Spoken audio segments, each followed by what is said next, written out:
time for the highlight of today's meeting, a special session titled The Happiness Equation by our guest speaker, Dr. Sangeeth Ibrahim. Dr. Sangeeth Ibrahim is a motivational speaker and trainer and an expert in learning and development domain. He serves as a team leader of the Dubai Quality Award and Mohammed bin Rashid Al Maktoum Award. He has won several awards, including the prestigious Sheikh Hamdan Award for the most distinguished family in the UAE. His name is listed in the top 100 global learning and development minds by the World HRD Congress. He has spoken at several international events and conferences and has published his work in leading journals. Above all these credentials, he is also the classmate and best buddy of yours truly. I am so delighted to present to you Dr. Sangeeth Ibrahim. Dr. Sangeeth Ibrahim, over to you. Thank you, Rashid, for such a splendid, such a scintillating introduction. I hope and pray that I can rise to meet the expectations. As Dr. Zakia said, may this session serve as a warm, frothing cup of scintillating coffee, where we communicate, we understand, we listen, and we add value to each other. Kudos to our distinguished Toastmaster. Hearing your fellow beings describe you, that was quite touching. Some of the narrations were quite touching. And what particularly struck me was not the emphasis on your speaking and your organizing and your Toastmaster related skills, but the way they shone a light on the kind of gentle, sincere, and kind human being you are. It's an honor to associate with you. Ladies and gentlemen, again, Rashid, thanks a lot for the opportunity to speak to you. The theme is also quite apt, right? Silver lining. We've got dark clouds looming all around us, literally and figuratively as well. Literally, you'll know. You just glance outside the window, you'll see that. And the last couple of years have been extremely, extremely challenging. As a behavioral psychologist, I'm particularly interested in the effects that COVID has had on all of us. What research has proven is that we human beings are terrified of 4 or 5 things at a subconscious level. And it stems from our urge to evolve and to survive. First is the fear of death, okay? And the second one is the fear of the unknown, fear of the uncertain. If we don't know what's going to happen, A is not leading to B, C is not leading to D. Oh my God, it's mayhem. What is going to happen next? Third is the fear of failure. Is my business going to run into doldrums? Am I going to lose my job? Are things going to take a downturn? Fourth is the fear of a lack of control. Okay, you can't travel, you can't go out, you can't even hug people. Yeah, you're restricted from going to places that you want to do. There are a lot of restrictions around. And the fifth one is a fear of rejection. So when you get quarantined, that's exactly what happens, right? Everybody rejects you. Stay in a room, don't come out. We love you, but let's watch each other from a distance. So people tend to get rejected, at least till their tests turn positive. My fellow Talasharian is experiencing the glory of being rejected for health reasons right now. So this is exactly why I'm in awe of COVID. These 5 reasons which psych people out, COVID has managed to give us all 5. Look at the sense of perfection that COVID is having. Yeah, we are all scared. I mean, we are all scared. Oh my God, am I going to get infected? Is that going to affect my life? A lot of uncertainty around lack of control, fear of failure, and fear of rejection. Now, ladies and gentlemen, what we need to understand is, though we might not be conscious about it at a subconscious level, this is taking a toll. This is really affecting all of us, affecting our well-being as well. We are smiling, we're going around, we're trying to find silver linings, but the dark clouds are definitely messing up with our sense of contentment and our sense of well-being. So how do we find that silver lining? And for me, it's not just about finding a silver lining. How can we break through and take over the whole cloud? Why can't we get a silver cloud? Yeah, so what I've prepared for you is what is called as a happiness equation. I know that I've got only 15 minutes, so I've chosen a model that is easy to understand, easy to apply, and easy to pass on as well. So I hope and pray that you'll reflect upon the happiness equation in the next 3 to 4 days. We've got a long break. You will reflect on it. You will try to find ways for you to become happier, okay, to find silver linings in the dark clouds, and also to spread the fragrance. So let's start. Can I request you all to have a piece of paper and a pen with you, if at all you could manage this? Or if you can't, if you don't have the piece of paper and pen, you could probably use some mental math, yeah, as we're going through the happiness equation. Now, let me take some. Let me confess, this has been shamelessly stolen from a TED talk by Professor Dominic Price. Okay, and this model comes with a lot of research behind it. But what I've done is I've given my spin to it. So it's sort of a hybrid model, and I'm sure that you'll find it interesting. Now, if you have the paper and pen ready, all I want you to do to get into the happiness equation, to calculate your happiness score. That's the objective. Yeah. You'll be all able to calculate your happiness scores, which are based on research. And then you look at areas where you could improve it further. So I need you to remember 5 P's. Yeah. So sit back while I explain the 5 P's to you. The first P is profit. Profit or productivity. We're referring to the money that you're making, your investments, your fulus, okay, or the sense of achievement that you have, the goals that you're achieving. So it's profit / productivity. That's the first P. The second P is physical health.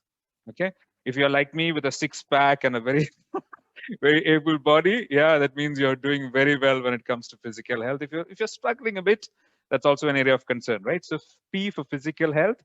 And when we talk about physical health, try to squeeze in mental health as well.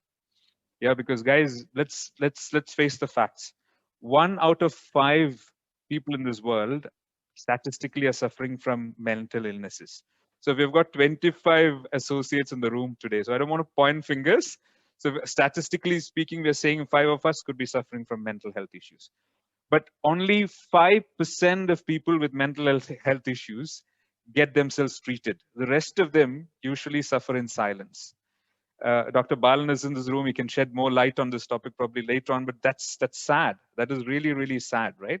So we need to look at the amount of money that's being spent on educating people about wearing masks and social distancing and exercising and counting calories and getting toned abs, but we don't talk quite often enough about mental health. So P stands for physical health / mental health. The third P stands for people. People, yeah? So these are the people that you associate with closely, your loved ones, your family, your colleagues, your boss, your neighbors, people with whom you interact regularly. The fourth P, I'm particularly fond of it, is just passion.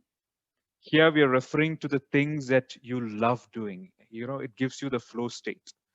You do it just for the sake of doing it. You enjoy doing it. For me, it is reading. For me, it is eating. For me, it is training. For some of you, it could be time with your guitar. It could be time cooking. It could be time taking a long walk. Things that you would enjoy doing, things that you do just for the sake of doing them. And the last P is a profound one, purpose. Things that you do without expecting anything in return. Yeah? Your way of leaving a legacy in the world, your way of making a difference. So now, can you keep your papers down and look at me into my eyes onto the screen? Yeah. You can use the chat box. It's a little quiz. Yeah. What is the second P? You can use the chat box, or you can unmute and speak. Physical fitness. Brilliant. Were you looking at the paper? I hope not. Sir. Yeah. Brilliant. What is the last P? Purpose. Purpose. Brilliant. Amazing. Thank you. And what's the first P? Profit. Property. Profit or productivity. Brilliant. Oh, it could be property as well. Yeah. Profit, productivity, because we're referring to the same thing. Yeah. Now, the scoring process is very simple. You either have -1, 0, or +1 as the scores. Okay. Let's take the case of profit. You give yourself a 0 if you're doing reasonably well. You know, you're making ends meet, no big debts, things are going on. You're not anticipating any trouble in the near future. So you give yourself a 0 when it comes to your score for profit. Okay. You give yourself a +1 if money is in abundance. You want to go for a holiday, you can do that. You want to buy something, you can get that. Yeah. So surplus funds, you're flushed with cash, that's a +1. -1 if you're sort of struggling, some debts, some sleepless nights, you're worried. Okay. Oh my God, what's going to happen next? So give yourself a score.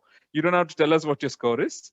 So you give yourself either a 0 or a +1 or -1 when it comes to profit. That's your happiness score for profit. Now, the most profound thing about this study is even if you are immensely rich, you cannot give yourself a +2. The ceiling is +1. And that's what exactly research has proven. After a particular level, when your needs are being met, even if you make double the amount of money that you have, it doesn't contribute to your happiness. It just remains the same. Okay? So brilliant. So you've got your scores for profit. Let's now look at physical health. If you're doing really well, going to the gym, you look at the mirror and say, wow, man, what a physique. People whistle at you while you pass by. Yeah. You're cool, dapper, slick. You're able to wear the latest tight fitting costumes, and you're emotionally sound. Give yourself a +1. Okay. That means you're doing really well. If you're so, it's okay. I mean, I have to sometimes tuck my tummy and make sure that my belly button goes to my spine so that it doesn't look awkward. I mean, if things are okay, sort of okay, give yourself a 0. But if you're struggling with health issues, then you give yourself a -1. If you're concerned about it, you're on medication, that sort of takes your sleep away, you're bothered about it, that's -1. Okay? Brilliant. So you could either have +2 maximum now, or you could have -2. And I hope nobody gets -2 so far. Okay. Third is people. The most important part here, people. So your relationships with your significant others, your loved ones, spouse, your kids, your neighbors, people you interact with closely, your boss. Guys, I was reading a research by Wharton University in which more than 3,000 employees were asked, what is the most miserable time of the day for you? And all of them have replied, the time with the boss. Just imagine, shines a light on the kind of macho leadership principles that we all have, right? The boss is supposed to be scary. Yeah. So what is your relationship score? Is it 0? It means things are okay, and the occasional problems, the arguments that I have, yeah? Or is it +1 if it's all great, meaningful, amazing relationships? Or -1 if, oh my God, no. I have serious tips with significant people in my life. Yeah. Now, anybody in the room has got a +3 so far? Anybody? My fellow Talasherian? Toastmaster Bosco, anybody. I mean, you don't have to. I mean, you could type it in the chat box as well. Maybe I'm a generous evaluator. I gave all plus. Brilliant. I'm only concerned about the Dunning-Kruger effect. We'll talk about it later. Yeah, where we generally tend to be very liberal when we evaluate ourselves. Yeah, that's okay. As long as you're mindful of this, I'm sure that will reflect in the way you're evaluating. The last 2 points. The fourth one is passion.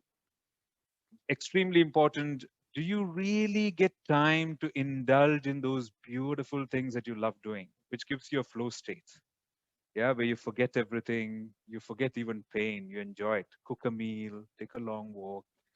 Yeah, listen to some Kenny Rogers songs, play the guitar, have an antakshari. Yeah, get together with your friends, cook something nice. For me, it's like reading, eating cheesecake, anything that you love doing, gardening. Are you really able to spend time on it? +1. Once in a while, I shouldn't complain, 0. Oh my God, the last time I did that was 3 months back, -1. Yeah. Now, ladies and gentlemen, we come to the most important part, which is purpose. The most important part, purpose. Because when you spend time for others, usually they say money cannot buy happiness, but that's wrong. Money can buy happiness if you spend that money on others. Yeah. So are you somebody who volunteers often? Are you somebody who donates money to charity? Are you somebody who goes out of the way to help other people? +1. Okay. I don't generally heckle anybody, and if I can help them whenever I get the time to do so, 0. Or if you're thinking, no, life is all about I, me, myself, it's -1. Now, I just want to bring an interesting perspective about the difference between existing and living. Okay, it's a beautiful perspective on the difference between existing and living. They say that anything that takes space exists. So the table exists because it takes space. The chair exists. The book exists. Okay? This laptop exists. This mic exists. because it takes space. We humans also exist. But you live only when you serve others, not when you take space. You live when you support others and when you serve others. So water, for example, exists. It takes space. And at the same time, it quenches thirst, so it lives. Fire exists because it takes space. And at the same time, it gives light and it gives warmth. It lives. The book that we read, it exists and it lives because it gives knowledge. But we human beings, we're very good at existing. We've got multiple villas, great cars, plush offices. We occupy a lot of space. But do we really serve others? So there are so many of us who exist, but you do not live. So the last P of purpose, if you try to get a +1 for yourself on that, that means that you're not only happy, but you're also living. And when you were sort of giving accolades to Dr. Balan, I was reminded of two important documents in our lives. The first one is your CV. You know what we write in our CV, right? This guy got a certificate, this guy got an award, he became a distinguished Toastmaster. All these materialistic physical achievements is what we put on a CV. Rashid recently got a qualification, you put that on. The second important document is your eulogy. And your eulogy is not written by you. Your eulogy is written by somebody else when Sangeeth is lying stone dead. And in the eulogy, nobody writes he worked for the Dubai Quality Award, or he won this award, he won this qualification. You talk about the difference that Sangeeth has made to his loved ones, to his fellow beings and his community. So the question is, where are you spending time on? Are you spending time only on your CV, or are you really spending time? That ties in with purpose. So ladies and gentlemen, count your score right now. What I've done is I've prepared a one slider, just a one slider. Can I share this slide? I think somebody is. Yes, you can share. Here we go. So what I want you to do is, can I invite you to take your mouse and hover it near the top of the screen, and you'll find a button that says annotate, right? Can you see that? If you take your mouse and hover it close to the top of the screen, there's a button called annotate. If you click on annotate, there's a button called stamp. Just check if it's possible. You'll have to go to view options, and then you will find the annotate. Yes, brilliant. Thank you, Rashid. You go to view options and you can go to annotate. And my request is, this is anonymous. Nobody is going to see what Rashid is giving or what Mr. Bosco is giving. Try yourself to put those stamps next to your scores. Let's see where you stand. We'll take 30 seconds to do that. Oh, a lot of you are getting +1s everywhere. Amazing. I'm at the right place. Nobody can see.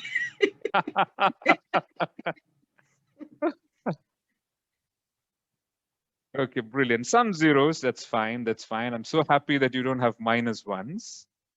Oh, okay. That's fine. That's absolutely fine. A lot of +1s. Kudos to every one of you. A lot of zeros, so room for improvement. And some -1s as well. Ladies and gentlemen, let me stop sharing this because I'm mindful of time. Let me tell you, the whole purpose of this activity today is to realize that and to be mindful of the fact that we need to work on our happiness mindfully. Thanks to COVID and thanks for everything that this VUCA world is throwing us, it is taking a toll on our happiness. And that is going to take a toll on our creativity, that's going to take a toll on our relationships, that's going to take a toll on our mental well-being. So we need to deliberately search for those silver linings. So these are those 5 slivers which can really burst into those dark clouds and throw open light for us. Profit if it's not working, yeah, and if it's going to take long, try working on the other parts. Let me end this with a personal story. Last Feb, I lost my job. Yeah, just the year before, I'd published a book called How to Recession-Proof Your Career. That was a bestseller on Amazon. And after 3 months, I lost my job because my post was emeritized. So luckily, no one came and asked me, Sangeeth, didn't you read your own book? So that was a very shocking, painful period in my life. 4 to 5 months till I got another job. By God's grace. Now, what happens is losing a job is as painful as the death of a spouse. That's what research proves. Yeah. So I was going through a lot of pain, lying in a fetal position at night and not able to get to my senses. How did this model help me? I started focusing on the other piece. because I knew that profits and productivity would take time. People, I started reinitiating contact with all my old friends on WhatsApp. We started having family gatherings. I started calling all my loved ones and maintaining relationships. Physical health, I made sure that I had an exercise regime every single day. I lost weight, not just because of stress, but mindfully. Yeah. Passion, I started reading more books, creating short video summaries, book reviews, posting them on Facebook. Purpose, we created a WhatsApp group to support job seekers while I was seeking a job. And together we would have conducted more than 30 sessions, Zoom sessions, to support job seekers on how to prepare your CV and stuff like that. And this really helped me to keep my sanity during those extremely challenging, tumultuous times. And it really gave me my silver lining in a very dark cloud. So, ladies and gentlemen, I hope and pray that you will remember the 5 Ps. I don't want to quiz you again. What's the 3rd P or what's the 4th P? Remember them. Give yourself a score. Be mindful of your scores. And wherever you have zeros and -1s, try hard to raise them to 0. But the whole point is, it's not just about money. Money can take you only up to +1, but there are a lot of other areas that you can. Your relationships, the security guard that you meet, a person that you run in the lift. Meet in the lift, say hi to them, give them some, and you can build stronger, greater relationships. Kudos to all of you. I mean, amazing speeches. Thank you. It was a real delight. I wouldn't be able to stay through to the end of the session. Got some Eid preparation, but Rashid, thank you. Thanks a lot for the opportunity. God bless you all and have a wonderful Eid and stay happy. Yeah. Thank you.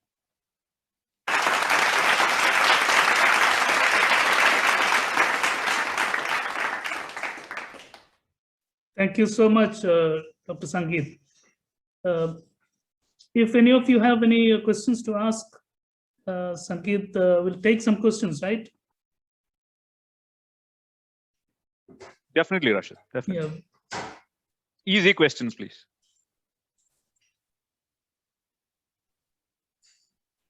Yeah, I have one. Thank you. Thank you, and yeah, Eid Mubarak to all.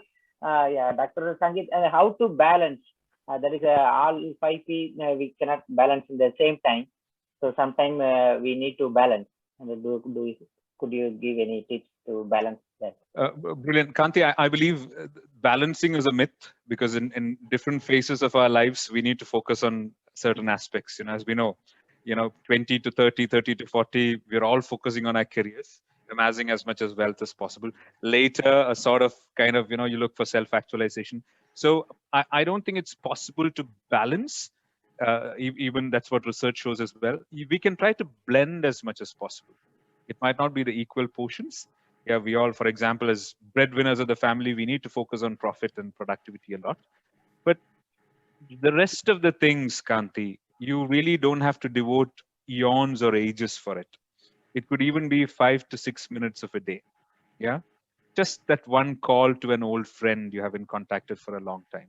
Or supporting a job seeker. Maybe you see a job ad somewhere and then forwarding it to that person. It is not in the quantity or the duration that matters. Every time you do that, reward centers in your brain will start going off because you're really trying to support somebody. Rashid had shared with me a 15 minutes exercise regime. I really have to exercise. So 15 minutes in the day, you can focus on your physical health. So the question is, how can we have an average perfect day? You don't have to be the world's greatest philanthropist to fulfill purpose. But am I doing my little bit every single day to make a difference to people? So just be mindful of this. How you can help, Kanti, from a coaching point of view. This is a technique used by Marshall Goldsmith. Have that scorecard with you. Have that scorecard with you. And on a daily basis, keep looking at that scorecard and ask yourself, have I done my best today to score a +1 in this space? So it reminds you, oops, I need to follow my passion. Read 2 or 3 pages of a book a day, or maybe go for a walk. I need to fulfill my purpose. So do some things, could be teeny weeny, but then it adds in the grand scheme of things. So by doing that, you can blend it in. You might not be able to balance it in equal propositions. Yeah. Hope I've answered. Doctor, you're such a warm speaker and made it living happily so fun learning. My one question to you is, when you are down in your spirit, how can you have a WhatsApp group and let others? That's my question. Because when you're happy, you can lead others. But when you have lost jobs, were you in that same spirit that you were able to gather people and make the WhatsApp group and have meetings?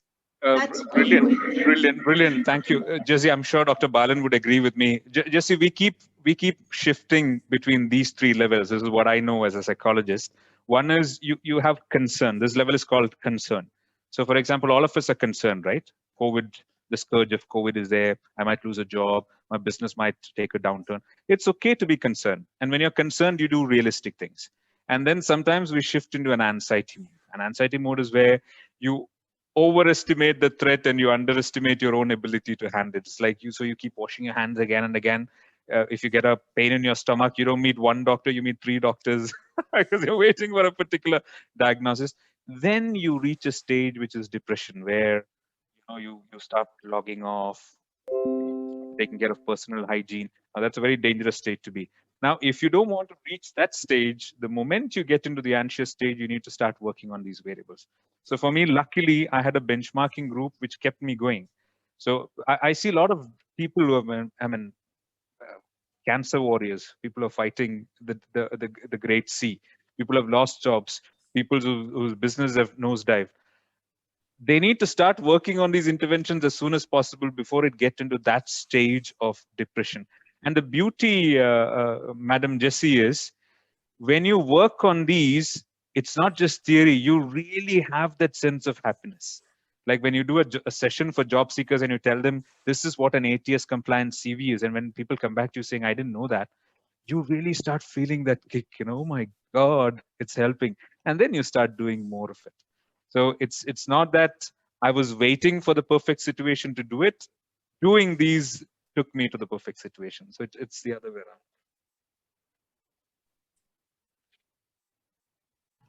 Thank you. Pleasure, ma'am. Thank you, Dr. Sangeeth. Thank